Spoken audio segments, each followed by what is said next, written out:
Okay, guys, are we ready? We are in chapter 12, St. Nicholas. Okay, the great day of St. Nicholas was coming closer. Dirk, Jan, and Joris pretended to be excited, though they knew very well they'd be lucky if there was something extra to eat. When they came home from school, their faces red from the biting wind, they'd said, "We've seen St. Nicholas. He was trying to buy presents at Mrs. Janssen's store, but Mrs. Janssen wouldn't let him have anything."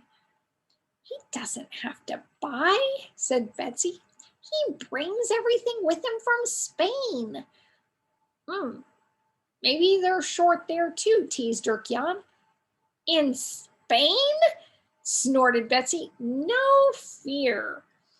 Another time, Joris would come with the tale that the Gestapo had already arrested St. Nicholas for walking around without an identity card. Koba took it seriously and shook her head.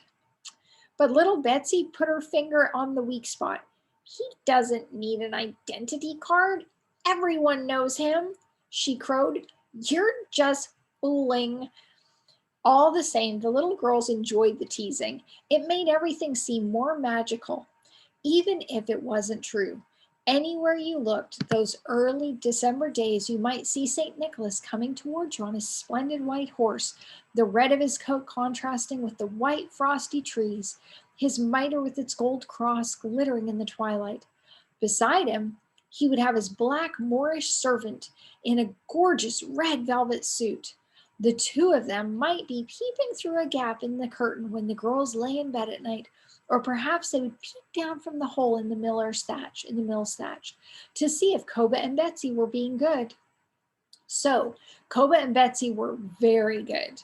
They did not cry for their mother anymore, not even at night. They told Trixie such wonderful tales of St. Nicholas' supernatural powers that the young lady was quite won over. At first, she had been a little frightened of this magical personage whom she had never seen, but Koba's and Betsy's fervor was catching. And she too began to ask eagerly, "When is he coming? When shall we see him?" Mother tried to think of a way that she could manage a St. Nicholas costume, but she had used all her extra tablecloths and sheets already, and where would she find cotton wool for a beard? She had to give it up. On St. Nicholas Eve, Koba and Betsy trustfully put their little leather slippers beside the clogs of their other three.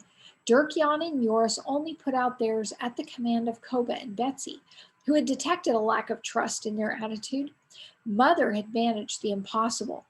Out of the old ribbons and a little strand of wool, she had made 3 little dolls, no bigger than a finger, with shoes made out of red sealing wax and gorgeous dresses fashioned from an old pincushion. For each of the boys, she had knitted a pair of woolen mittens out of a muffler of her own. The joy of the children the next morning rang through the house. Dirk, Jan, and Joris were immensely pleased. They had been suffering with cold hands, and the mittens were deliciously warm. They kept them on all day. They had expected nothing. This was riches. The girls nursed their tiny new little babies tenderly, and Betsy jumped around triumphantly. See, St. Nicholas knew where to find us, didn't he?" But she still expected him to appear personally during the day and had an answer for all the difficulties Mother invented which might prevent him from coming. As it began to grow dark, the 3 little girls were not to be kept away from the windows. Their little noses were pressed flat against the panes of the expectation of the saint. Mother had kept some extra candles to brighten the evening. She had made eel soup and apple fritters, and she tried to coax the girls to the table. It was time to close the blackout curtains. Trixie came willingly enough. She knew the delight of food by experience, whereas St. Nicholas was only hearsay.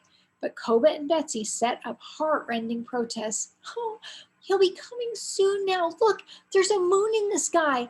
And they began to sing the traditional Dutch St. Nicholas song, "See, the moon shines through the trees." "Now," Mother said, "do you hear those bombers? How can St. Nicholas come when there is a great war on?" But at that moment, Betsy uttered a shriek. There he is! He's coming! I knew it! She was dancing around wildly, and after one look out the window, Koba was dancing too. Incredulous, Mother looked out. And indeed, majestic against the darkening sky, his cloak flowing regally from his shoulders, a magnificent beard rippling down his chest, his mitre one glow and sparkle of gold and jewels, walked St. Nicholas. Beside him, small and lithe, with a quick step, strode Pictobas, his servant, a velvet cap with a feather jauntily over one ear. "St. Joseph preserve us," cried Mother. "Those girls must be witches. There is an authentic St. Nicholas in person." Shutting the blackout curtain, she hurriedly arranged the room to receive the bishop. She lit the extra candles, kept the food warm on the stove, and when Freya barked, she was ready to open the door to her visitors. She called Father and the boys down from the attic, where they had gone to inspect eel nets. The whole family gathered in the living room as St. Nicholas entered majestically, stamping his golden staff. Pictobas followed and stood smiling, his teeth white in his black face. Koba and Betsy, suddenly shy, hid behind a chair. Trixie fled to Mother and tightly clasped the folds of her skirt, pointing a fat finger at Pictobas and crowed, "Look at the tiny black St. Nicholas." "No, hush, that's Pictobas, Trixie. St. Nicholas is the bishop with the red hat." "Oh, I like that one," said Trixie regretfully. Pictobas rewarded her with a special grin. So here's a picture of the children. Okay, don't forget it's going to get bright for a minute. Oh, maybe I should just share it on my screen for a second. Let's see if we can do that. Let's do that. So right here. Okay, so can you guys see that? So there's Pictobas, or there's Pictobas, there's St. Nicholas, there's Trixie and the girls, and there's the boys. There's Joris, and there's Dirk Jan, there's Father and Mother. So now you can see the picture. Okay, so where were we? Okay, "Good day, everybody," greeted St. Nicholas. Solemnly, "God be with you." "God be with you, good saint," said Father, holding out a chair for his guest. But St. Nicholas didn't notice. He stood tall and straight, the gold braid glittering on his cloak. "Are there any good children here?" he said in a deep voice. "Yes, me," said Trixie, coming forward. And then cautiously she looks over her shoulder to see if Mother was still safely there. "Ah, how do you do?" said St. Nicholas, giving her his full attention and holding out his hand, from which a white lace ruffle hung down gracefully. Trixie ventured forward, shook hands, and looked up at the immense height, up, up, up, along the beard, the mustache, the long nose, until she saw the twinkling blue eyes. "I like you," she said confidently. "I like you too," St. Nicholas agreed. Then he caught sight of the two little girls cowering behind the chair. "And these children? Have they been good?" he asked. "You know," came Betsy's little voice, you know everything." St. Nicholas smiled. "Then I know you've been good," he said. "Come here and shake hands with me." The two little girls came forward, but Trixie wasn't ready to yield the limelight yet. "I can sing a song," she announced, every curl on her head charged with fire and bouncing around. "Well, that's lovely," said St. Nicholas, sitting down at the last chair Father was holding ready for him. "Let's hear it. We love songs, don't we, Pictobas?" "Yes, sir," said Pictobas. Trixie took a deep breath and then sang with great vigor, but without much tune. "St. Nicholas, so bonny, bonny, bonny, send me sweets and cakes with honey. Send me presents in my shoe, St. Nicholas, and I love you."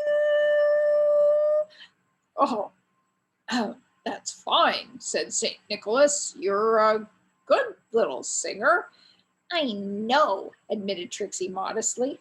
Then she ran to bury her head in Mother's lap, overwhelmed with her own success. And you? Asked St. Nicholas of the other little girls. Can you sing a song? The little girls blushed rosily. They looked at each other, and then they looked away. I know one song, said Koba.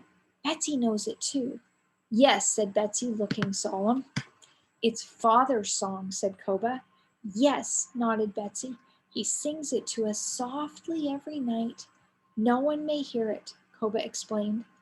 Well, sing it to us, urged St. Nicholas. Everyone was interested. What kind of a song was this that a father sang secretly to his little girls at night? Koba and Betsy clasped each other by the hand. The candlelight glinted on their curved corn-colored braids. They breathed deeply and sang in clear, firm little voices. My trust and my protection, O Lord, my God, are you. On you my strength is founded, so keep my spirit true. It is my wish to serve you, to play a valiant part, and end the base oppression which now so wounds my heart. There was a silence when the children stopped. St. Nicholas had tears in his eyes, and so had mother and father, for the innocent mites had sung the second couplet of the forbidden national anthem, the song of William the Silent. Thank you, said St. Nicholas in a husky voice, but the momentary lull was soon broken, for St. Nicholas told Peter Boss to look in the bag and see what was in it. To everyone's amusement, Peter Boss pulled out 6 chocolate bars. They were small bars, but they might as well have been gold. Chocolate had been unknown in Holland for the past 3 years. Now Betsy believed more than ever in St. Nicholas' magic. St. Nicholas sat at the table and had supper with the family. Mother had added to the meal a sauce of mushrooms Joris had picked so that there would be enough food for everyone. Betsy exclaimed that she had never before eaten with St. Nicholas. Are you going to see my daddy? She asked. St. Nicholas was struggling with the soup. He seemed to have difficulty finding his mouth through the beard. Yes, of course. I don't forget people. And what will you bring him? Asked Betsy. Bread pudding? She dimpled. Bread pudding seemed to be a family joke at the station master's house. No, I'm going to bring him good news of his little girls. He'll like that best, said St. Nicholas. Koba and Betsy nodded. That seemed reasonable. After supper, the girls were put to bed. They soon fell asleep, exhausted from all the excitement. The rest of the family withdrew to the kitchen, where St. Nicholas thankfully put off his mitre and the prickly beard, and Peter Boss washed his face at the sink. The others had already guessed that St. Nicholas was Uncle Cor. But they had been wondering about Peter Boss and exclaimed when the gay little face of Raina emerged from the bath. Do you guys remember Raina, the girl who she was on her bicycle and mean old Leandert, and how she had the forbidden papers and the boys helped her? I'm dying to know, said Mother. What brings you two here? You've no idea what a godsend you are. Betsy was convinced that St. Nicholas would come. I could not get it out of her head. I'd have hated for her to be disillusioned. Oh, it was sheer necessity, said Uncle Cor. There was a German police raid at one of our meetings. All of us got away, I think. Raina came to warn us ahead of time, which gave us just the chance we needed.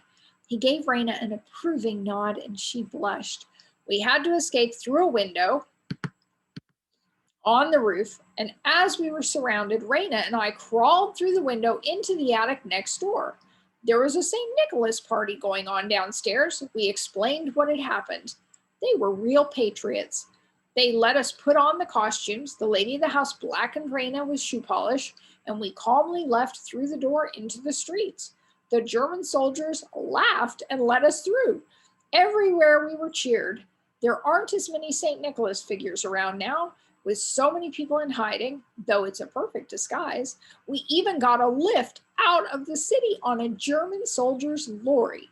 The soldiers made all sorts of jokes, and when they found that the bag of Peter Boss was empty, they filled it with chocolate from their own rations. When we came to Soderwald, we asked them to let us off. Raina wanted to visit her uncle, so we did.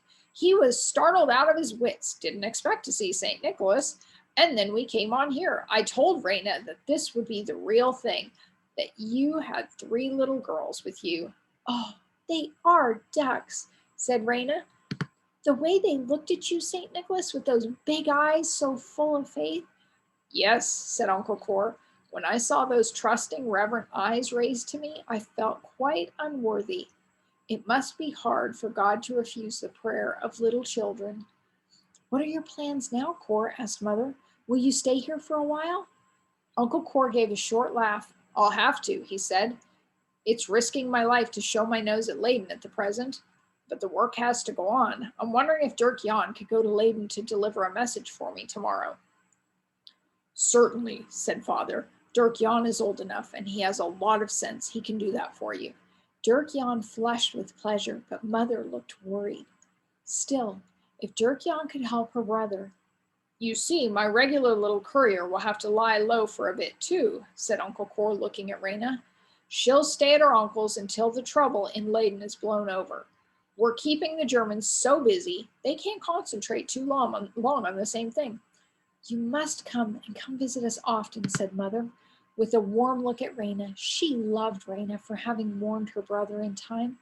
What dread things might otherwise have happened.